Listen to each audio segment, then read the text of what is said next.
Welcome to the Pacific Research Institute's Next Round podcast. I'm Rowena Itchon, COO, and with me, as always, is Tim Anaya, Vice President of Marketing and Communications. How's your summer, Tim? Last week was the first day of summer. Yes, it's been a very nice, mild spring so far, and my plants are loving it. But it's going to heat up for the 4th of July weekend. So, you got to enjoy mild days when you have them because triple digits are just around the corner. And you're heading for Las Vegas for the 4th of July weekend. That's my great idea of escaping the heat, going to Las Vegas in July. But yes, looking forward to a few days of fun on the Strip. Well, anyway, Tim, we have some good news this morning, and it's not often where we have a victory. So, we take them and revel in them when we can. PRI filed an amicus brief for CERT, the U.S. Supreme Court, and that just means a petition to hear a case for a pretty important case, we think, Moore versus the United States. The Supreme Court agreed to hear the case.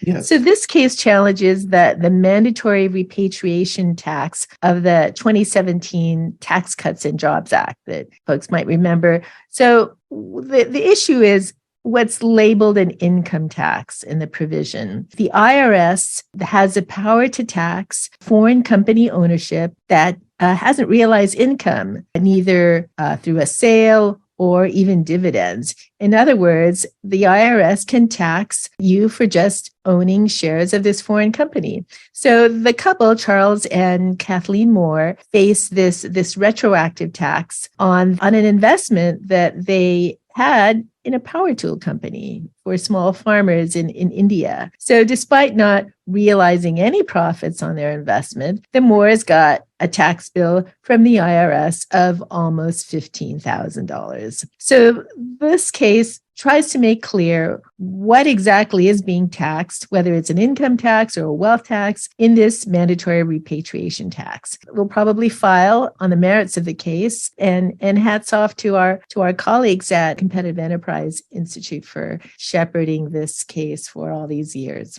And for those who want a little more of a deep dive on all of the issues, our Eric Jaffe did a great interview with the Daily Caller over the weekend on the case and, kind of the outlook for the hearing going forward. Check that out over at the Daily Caller. Yeah, I got to believe, Tim, that with 6 judges who are originalists, hopefully we will win this case. We will see. That will be another good one for the 2024 Supreme Court Preview podcast next spring. Yeah, and folks, can you imagine the portrait of your great uncle could be taxed if it's an asset, and then you'll find the IRS poking into your living rooms? It's really quite an overreach. Well, and that's clearly the direction they want to go. They're looking for every opportunity to tax you more to pay for their agenda. And, if they can get the okay legally for a wealth tax, watch your wallet because they're going to impose one before you can blink. So, Tim, you've been following the budget. And as of this podcast, there hasn't been a deal yet. So what are some of the sticking points you're hearing? Well, here we are in the last week. The governor has to sign the budget by midnight on Friday, the 30th. As we discussed last week, the legislature has basically kind of agreed amongst themselves on a budget, but they have not yet announced a deal with the governor. Over the weekend, they put several additional budget bills into print, meaning the language of the text is now officially in the bills. So that could be, some tea leaves that these are things that they've agreed with the governor on, but it is unclear that they have. One of the key holdouts, interestingly, is CEQA reform. And the governor wants reforms to overhaul some of the rules and regulations over permitting that is holding up major infrastructure projects across the state, which Chris Carr wrote about in our CEQA Gauntlet study last year. And apparently the hang-up is, as it always seems to be, as we've been debating this issue for the past 4 decades, the controversial Delta Tunnels project in the San Joaquin Delta to move water from the north part of the state down through the Central Valley and to the rest of the state. And so San Joaquin Valley lawmakers are throwing some wrenches in to kind of slow that up because it's something they strongly oppose. Is it something that they'll be able to resolve in the next really day? Because remember, we have a 72-hour in print rule, so you really have to get final language in print by sometime tomorrow for there to be a bill to vote on by Friday before the deadline. We will see, one key thing is that you don't have to agree on the budget trailer bills, and budget trailer bills are all the bills that contain the policy changes needed to enact the budget. You can debate those after June 30th, and historically, we're seeing budget trailer bills enacted throughout the summer. So it could be one where negotiations drag on, but Newsom clearly is trying to use his leverage as the governor to say, we got to have a deal now before I sign the overall budget bill. Will we enter July 1st without a main budget? I think that's highly unlikely. But, if you look historically, the governor has won in these budget fights with the legislature, nearly every budget. So we will see here who blinks first. More to be learned later today and throughout the week. But right now, still a lot of dissension in the ranks here at the Capitol. Tim, this Delta Tunnel debate has been going on forever. And if Californians wonder why there isn't water infrastructure in our state, this is just one reason. And is, your government not working? As we've talked about many times, we passed a statewide water bond nearly 10 years ago, to have the funding to build water infrastructure projects, including needed above ground water storage across the state. We still haven't appropriated that money, and we're still debating that. So the governor's on the right track here. We need reforms, streamlining this process. But as our Chris Carr would argue, we should have comprehensive reform, not reform just for one particular type of project or another. But certainly Newsom is in the right direction here, and we'll see what he can get through the legislature. So, Tim, how about introducing our next guest, a new author of a great book that we've been waiting for? Yeah, so this week we talked with Stephen Soukup, and he has just released the paperback version of his book, The Dictatorship of Woke Capital, How Political Correctness Captured Big Business. It's a really interesting book where it kind of goes through the history, both philosophically and in practice, really over the past century, of kind of Wall Street embracing socially responsible investing, or ESG. And, basically he kind of traces how we got to this point where investment decisions are being much more based on politics than what's in the best interest of investors on the public pension side, what's in the best interest of retirees and taxpayers. So it's a really interesting book, and a very timely one with all these debates over ESG continuing. Our Wayne Weingarten has written extensively about them. These issues are also ones that we'll be talking about on July 26th in our webinar with Wayne and New York Times bestselling author Carol Roth. Her new book, You Will Own Nothing, focuses on these themes as well. So if you're interested in hearing that, make sure you go to pacificresearch.org and register. But this is definitely an interesting book for all of those who are following Wall Street going woke and the battles with Disney and Anheuser-Busch and those sorts of things. This book will give you some much needed context on those issues. Well, everyone, thanks so much for listening. And we think that this is really going to be a great interview. Thank you. Bye. Welcome to PRI's Next Round podcast, Steve. Thank you very much for having me. I appreciate it. So it's great to have you on Next Round to talk about your terrific new book, which explores how Wall Street has gone woke on issues like ESG. This is something that PRI and Wayne Weingarten here in our shop has covered extensively over the years. So for our listeners who may not have followed the issue as closely as we have, let's start our discussion on your book with a 30,000-foot view question. What exactly is woke capital, and why should the average person be concerned about its growing popularity on Wall Street? Well, the way I define woke capital in the book, and usually in conversations like this one, is that it is a top-down, anti-democratic process by which some of the biggest names in American business are attempting to usurp the power of the electorate and change the way American business functions for the specific purpose of advancing a political agenda. In simpler terms, what that means is that we have a lot of people on Wall Street and in major American American corporations who would like for business to have a social purpose in addition to the purpose that they exist for, in addition to their business purpose. And they wish to use the investments and the wealth of, the 330 billion Americans to accomplish their political ends. So in your first chapter, you write about Wall Street leaders like Larry Fink of BlackRock and the folks over at the Business Roundtable taking up this cause of woke capitalism, and the business world really being more concerned about social issues than creating wealth. What do you think is behind their conversion? And maybe take a step back. Do you think it really is a conversion for them in the first place? And is this more about following sincerely held beliefs, or do they just see an opportunity to make money in a different way? The answer to those questions is yes. All of those things apply in this case. What you have is a number of large Wall Street players.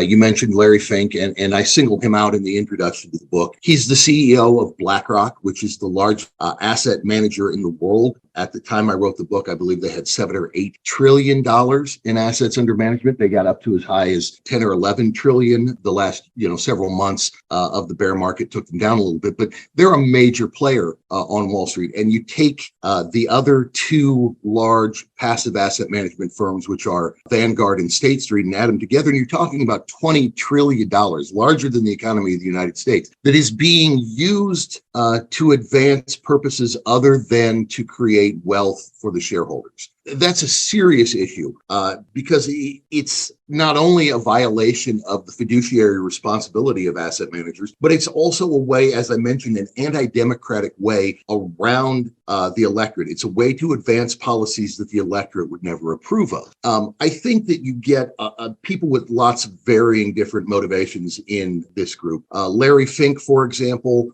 when I wrote the book initially, I said he was a true believer. Over the past couple of years, I think that's changed. In the introduction to the new paperback version of the book, I say that I was probably not cynical enough about Fink, that he's in this to make money in addition to having some seriously held beliefs. You get guys like Jamie Dimon, who's the CEO of the largest bank in the world, JP Morgan Chase, who is in this, I think, exclusively for what it can do for Jamie Dimon. It's a very personal thing for him, and it's about making money and making a name and being accepted by the global class, I think, for Jamie Dimon. At the same time, there are people in the, who are truly Calvinist in their motivation, and they believe that the better they do at this ESG or stakeholder investing, the more it shows their righteousness.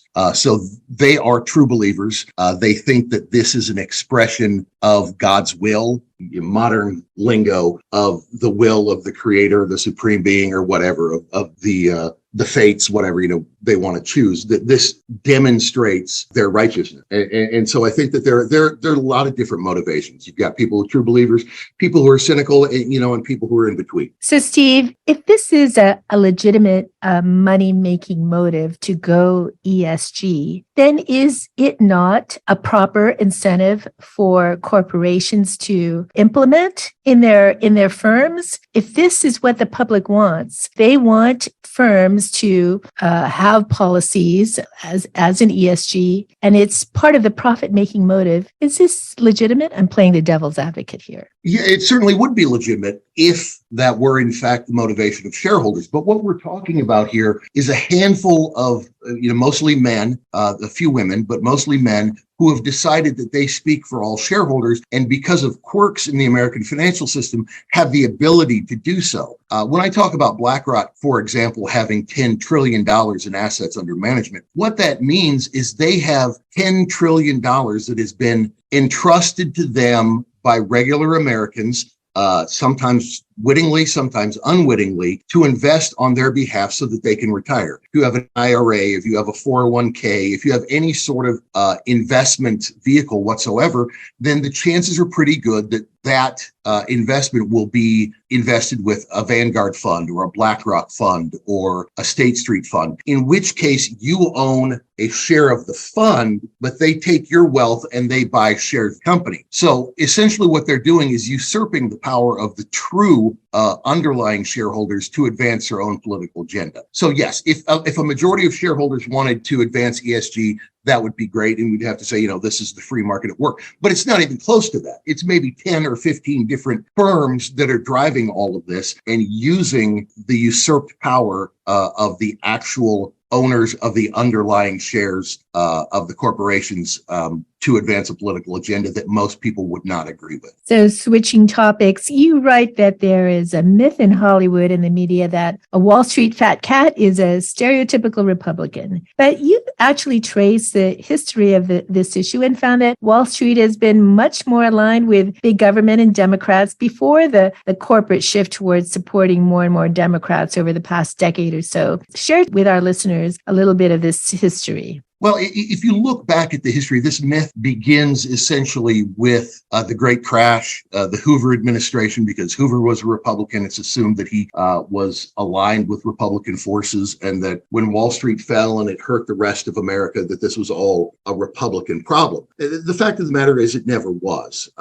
Hoover wasn't much of a conservative to start with. And when Roosevelt took over, he brought a lot of these Wall Street fat cats with him to run his government to implement the New Deal.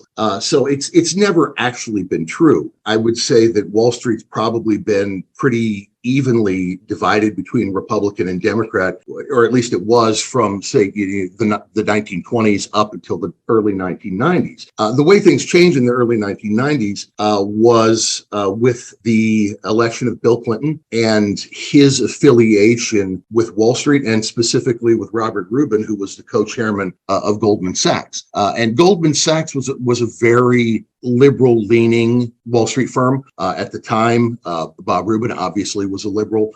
He became one of the primary economic spokesmen for the country for the next decade. Lots of his colleagues at Goldman went on to participate in politics under the Democratic banner. So essentially since the early 1990s, when Wall Street became a big deal for a lot of people, when 401ks started to come into their own, when it became an issue for a majority of Americans to follow what the stock markets were doing, it also became a much more heavily democratically influenced operation than has historically been portrayed. I would say the Democratic bias on Wall Street continued to grow over that decade and then over the next decade as well. Even before we get into the ideas of ESG and stakeholder capitalism, through the Obama administration, et cetera, you get a lot of coordination between government and Wall Street, and it becomes very much a left-leaning operation as opposed to anything remotely related to what the Hollywood stereotype is. So in the first chapters of your book, you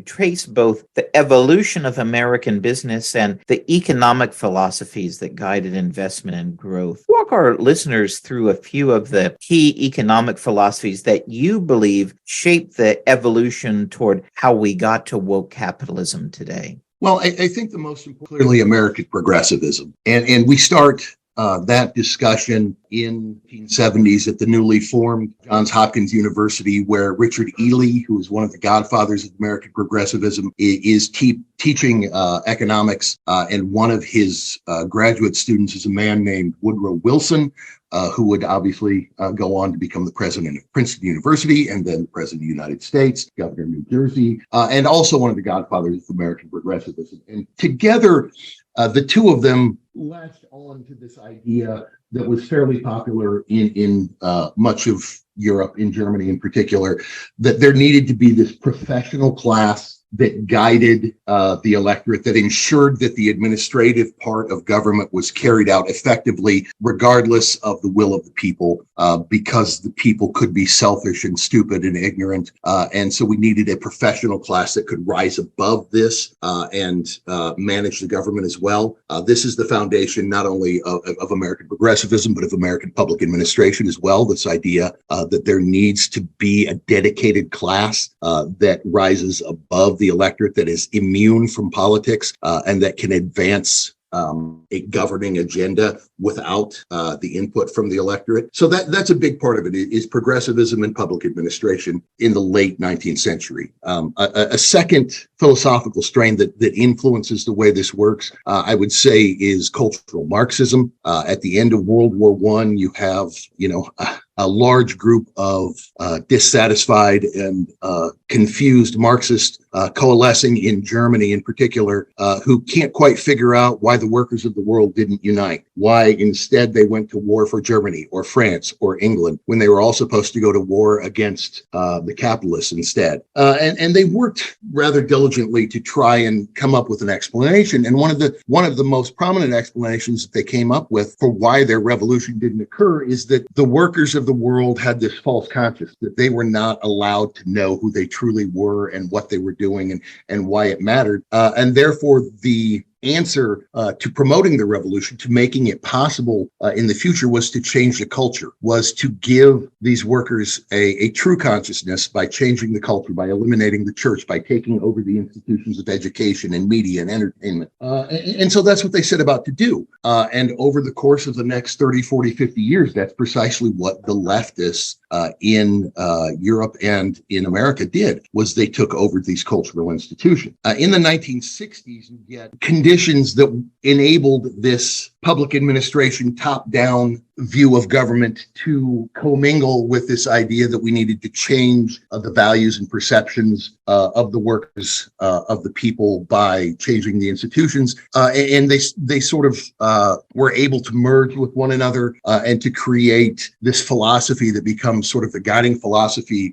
in the American ethos over the last 50 years, that we have these cultural and social and economic betters who are looking out for our interests, and that we have to simply allow them to change the culture and to do what is important, because we can't do it ourselves. We're too ignorant, we're too stupid, we're too uneducated, and that by pushing the culture in different directions, that's the only way that we can possibly get to the point where we actually are able to live out the values of the American founding. That, in order to be truly free, we have to take the direction from our betters who are moving us away from traditionalism and toward, intersectionality, or whatever the cultural zeitgeist is. So, Steve, as our senior fellow Wayne Weingarten has written about extensively, today's woke capital battles are taking place largely at publicly traded companies. Proxy advisory firms have an outsized role in pushing more investment toward ESG investing. And you have a great chapter where you lay out the key players in this battle. So set the stage for us. What are proxy advisory firms, and why is their role so concerning here? And who are some of the other key players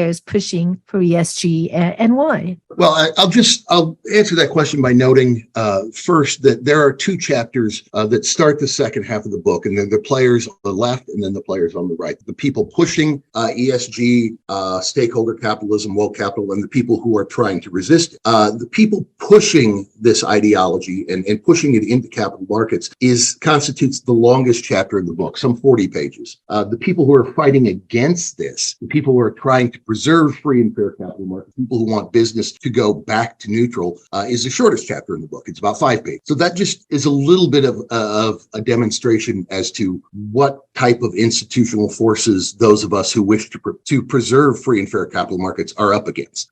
This is a dominating, very well-funded and very established ideological bent within the capital markets that are pushing this. And it's something that is very difficult for us to resist. As you mentioned, the proxy advisory services play a key role in this. And what a proxy advisory service is a convenience for asset managers. If you happen to be an asset manager and you hold, let's just say you hold, the only thing you have are the stocks of the S&P 500. Well, every year, all 500 of those companies have to have a shareholder meeting. And at each of these companies, somebody's going to introduce shareholder resolutions There's going to be resolutions on executive pay. There are going to be resolutions on board members. Do we keep this board members? Do we get rid of those board members, et cetera? So there's all sorts of different resolutions introduced at each of these 500 companies. Now, if you're managing assets and you have, say, 10 shareholder resolutions at 500 companies, then you have 5,000 resolutions that you have to sort through. And you have to, by law and by, your responsibility to your client, you have to do due diligence on these. You have to know what is being asked. You have to know what the options are. You have to know which is better for your clients. And that's an enormous resource-sucking effort. So it takes an enormous number of hours and resources and people, and it's just something that most asset managers wouldn't be able to do on their own.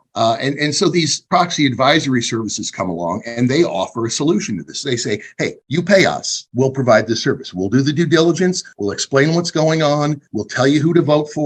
And we'll make this so much easier for you so that you can meet your legal and ethical obligations. And it's easy. And everybody jumps at this because how could they not? This is something that they desperately need. Now, the problem is that the shareholder proxy advisory business is dominated by two companies: Institutional Shareholder Services, ISS, and the other is Glass Lewis. Together, they control about 98% of the proxy advisory business. So they are clearly the dominant force. And both of them lean heavily to the ESG side.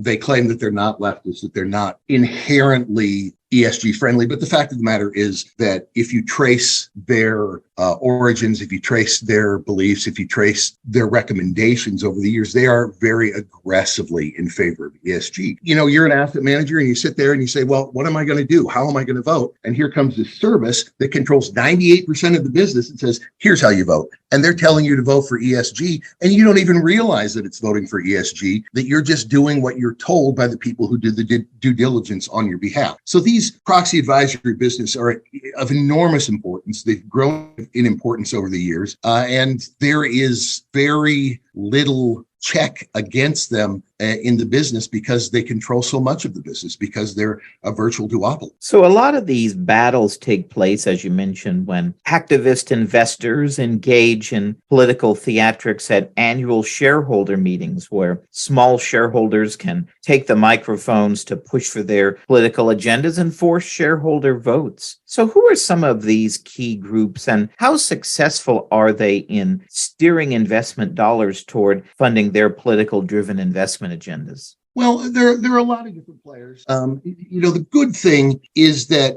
this works to the advantage of those who want to resist ESG or stakeholder capitalist implementation as well. Justin Danhoff, who ran the Free Enterprise Project for a long time, was the lone voice on the right standing up saying, look, this is ridiculous. We have to push back against this. We have to get business back to neutral. And he actually, as the lone person, made quite a bit of difference. Scott Shepard, who runs the Free Enterprise Project now, does much the same thing. And you have lots of other people getting involved. So the annual shareholder meeting system where anybody can attend who owns stock is important for engagement on the side pushing back against ESG and woke capital as well. The catch is that many times these corporations will negotiate with the activists before we ever get to the shareholder meeting. If an activist group either proposes a shareholder proposal or threatens to do so, then a lot of times you'll find that corporations will negotiate with them to avoid having this on their proxy statement or to avoid having this embarrassment at their annual meeting. Some of the most powerful organizations, As You Sow is a very powerful organization that keeps its funding secret, despite the fact that it sits around and complains about how the people pushing back against ESG are funded by dark money sources and lots of scary terms. But one of the most effective groups, especially in light of recent events, is the Human Rights Campaign, which speaks for LGBTQ plus Americans, or at least purports to. And they have for years issued a scorecard on the way American corporations treat LGBTQ employees or LGBTQ customers or the community in general. And this scorecard has become ingrained in a number of ESG rating services. So HRC has become extremely important and extremely powerful. And if HRC says we're going to put a proposal on your proxy statement to have you do X, Y, and Z for the LGBTQ community, chances are really, really good that the company will not want that to happen, and they will negotiate with them instead. And they will say, they will ask HRC, what can we do to keep this off of the statement? Sometimes HRC may say, well, what you got to do is partner with a trans influencer who's going to push your beer, despite the fact that your beer has a different audience. Or they may say, we need a bigger and bolder pride display at the front of the store, and one that includes swimming suits that are tuck friendly. So there are a lot of these organizations, but among the most powerful are As You Sow and the Human Rights Campaign, which has had an enormous amount of success in pushing corporations, particularly during the Pride Month and around the issues surrounding the LGBTQ community. So, Stephen, here in California, PRI has written extensively about public employee pension funds like CalPERS that are prioritizing ESG strategies in how they are investing our pension fund dollars. So other state pension funds are now following suit. So talk about the growing use of ESG strategies in public pension funds and the impact it could have on fund balances and state budgets in the future. Should taxpayers and future retirees be concerned about this? Absolutely, they should be concerned about this. CalPERS is an excellent example. CalPERS, I believe in 2015, so almost a decade ago, decided that they would employ ESG strategies as often as they could. And over the course of that last 8 years has seen its returns trail the market by some 2 and 3%. So the investments that are supposed to be going to pay for the pensions of state employees in California are not making anywhere near as much money as they would make if they were invested in traditional strategies as opposed to ESG. So that's a huge problem. Not only should it be a concern for retirees with public pension who may grow concerned that they're not going to get their full pension, but it should be a concern for taxpayers as well. Because if you have promised, if for example, Stockton, California has promised to pay its pensioners X, but the CalPERS investments return X minus 3 because they're ESG invested, then somebody's got to make up that difference. Somebody's got to make up the minus 3, and that somebody is taxpayers. And if the polity can't make up that difference, then you end up with, as we saw with Stockton just a couple of years ago, going bankrupt. So this is a huge deal, not only for pensioners, but for taxpayers, state taxpayers, but also for federal taxpayers, because eventually somebody's going to have to bail the municipalities that can't meet their obligations out.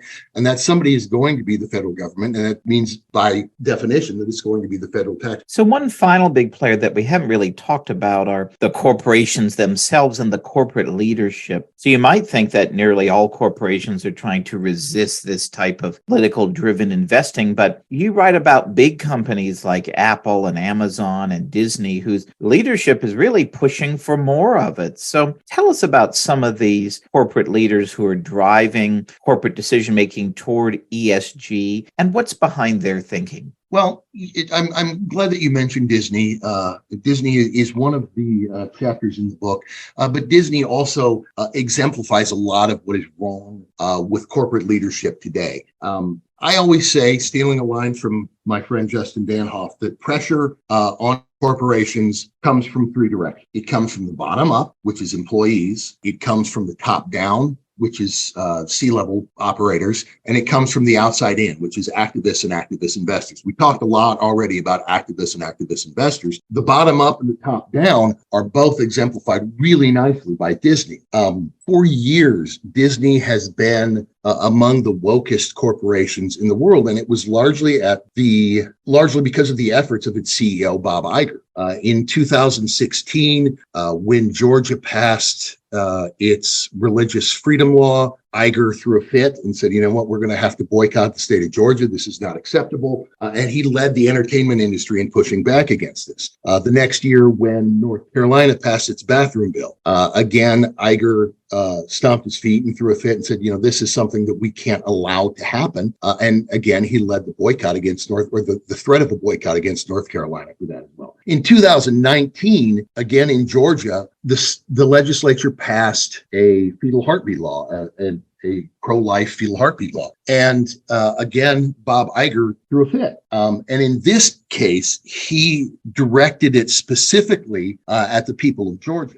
People don't often think about this, but Georgia is a huge entertainment production hub in this country. Over 100,000 jobs in the entertainment industry. At the end of if you watch, for example, any of the Avengers movies, at the end, you get the flashing giant cartoon piece and the voice saying, made in Georgia. That's because a lot of this stuff, a lot of production is done. So Bob Iger gets unhappy about this fetal heartbeat bill. And he says, look, we're going to pull out of Georgia. If you don't do something about this, if you don't make this right, if you don't make this a more hospitable state for the people of my political persuasion, then we're going to do real damage to the people of this state. He threatened those 100,000 jobs. He did it indirectly, but there's no question that that's in fact what he was doing. Governor Kemp said, I don't care what you say, I'm signing the law anyway. And it turned out that Bob Iger was full of hot air and he didn't do anything. Fast forward a couple of years and you get Iger retired and Bob Chapek now running Disney. And in Florida, as everybody knows, the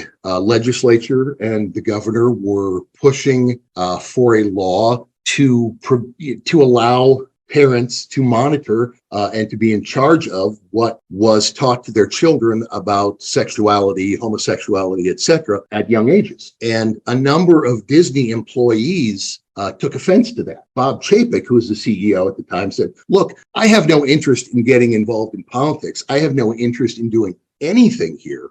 This is not our fight. And the employees attacked him, were very upset with him and threatened to quit, etc. And then something else interesting happened. And that was that a man named Bob Iger sent an email to the Disney board and to the Disney C-suite saying, hey, look, we got to be involved in this. We can't stay out of this. Iger had been Chapek's mentor. Chapek took the advice of Iger, took to heart the threats of his employees, and he made a stand against Governor DeSantis. And it backfired horrendously against Chapek and Disney. And the Chapek Disney board responded by firing Chapek and bringing Bob Iger back in. Now, everybody in the mainstream media will portray this as a case of DeSantis picking a fight with Disney, but the truth of the matter is that Bob Iger picked this fight. He picked the fight with Bob Chapek, and then he picked the fight with the state, and he convinced the Disney board that they should be involved in this. So now what we have is a situation where this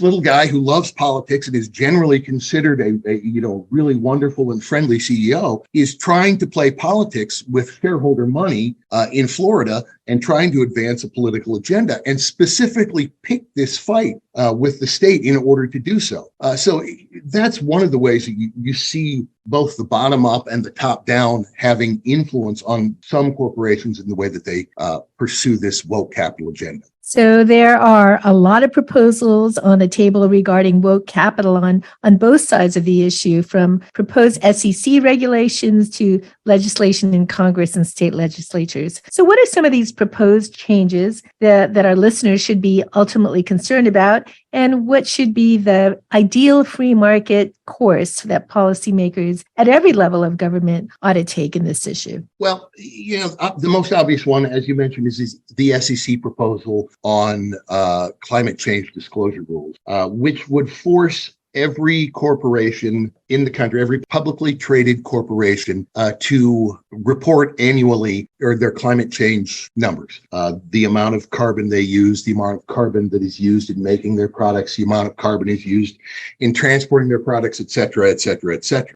And then investors could judge these corporations based on their numbers. The idea is that this is, somehow important because we have to measure the long-term effect of these corporations. We have to understand, how effectively they're going to make the transition to a zero carbon economy, et cetera. In truth, what this does is just add literally trillions of dollars in regulatory compliance expenses. And it also threatens, by doing so, it also threatens, mom and pop businesses everywhere. One of the things that's been included in this SEC proposal is disclosure of class 3 emissions, which is emissions by anybody who provides any raw material for your product, or emissions by anybody who uses any of your product. You're going to end up with, in my home state of Nebraska, this is a huge issue because a lot of companies, there's, I think 56 of the S&P 500 companies would have to report class 3 emissions from the farmers who grow the food for them.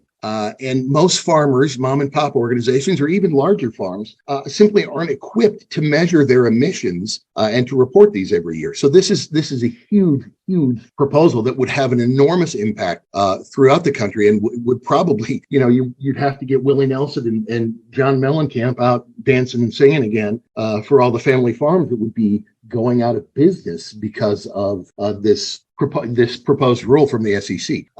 As far as federal legislation or state level legislation, I'm a much bigger fan of state level legislation. I think that there are ways to push back against this using the power of government, but using the power of government on behalf of communities, and that this is something that needs to happen at the local or state level. The state financial officers have been really leading this fight and have done a great job. Riley Moore, the